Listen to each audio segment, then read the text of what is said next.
Junita, Julieta, Juanianta, and my favorite, Juanita. It doesn't quite roll off the tongue, does it?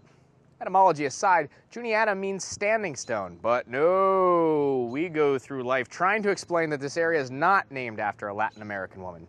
Just kidding. We really love the name. The original word on Huta can be seen on the stone. The standing stone is an endearing symbol of our county, but there's a lot of mystery surrounding it. It's sort of like the Holy Grail of Huntingdon. The replica of it is even surrounded in shrubbery. Me! The group who first raised the standing stone was either the Monsees or the Canois, both linked to the Lenape. The Great Spirit gave the standing stone to one of these tribes in order to show his affection for them. Now that's a nice rock. To be worthy of such a gift, the natives were obligated to perform one act of epic proportions. We know this because a record of each act was inscribed into the original stone. It was massively tall, so it was a landmark for people passing by. The colonists' claim to fame for sighting the standing stone was a tie between Conrad Weiser and John Harris. These two would later meet in court, not to contest who saw it first. Conrad Weiser served as a translator for the Iroquois nation when they filed a complaint against John Harris. There are many moments we have to shrug our shoulders and say, we don't know. We don't know where the original standing stone was carried to. Some say it was hidden in the area, others believe it was carried out west or up to New York. The only person who claims to know the answer is not a historian or even a local. His name was Harry Fisher.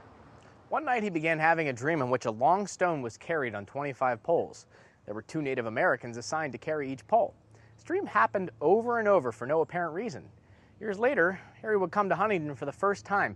He immediately recognized where he was. He had, in fact, dreamed of the standing stone. Retracing his steps from the dream, he made like Indiana Jones and set out to find the original stone. What did he find? A cave, naturally. No booby traps for him, though. Instead, he contacted state archivists and state archaeologists to see if any of them wanted to go in and find the stone. His dream never became a reality, and the stone was never found. The second edition of the stone shows how power shifted from the natives to the colonists. Instead of hieroglyphics, the stone had the names of local business owners and politicians carved in it. In life, there are little oops, like breaking a neighbor's window with a baseball. Then there are big oops, like shattering the standing stone with a bullet. Where did most of the pieces go? One of them is actually in the courthouse. The current stone you see here was put up during the centennial celebration and was donated in part by Mr. J.C. Blair. Guess what? We're not going to talk about him just yet. That's for stop number 11. I put you back in Miranda's capable hands.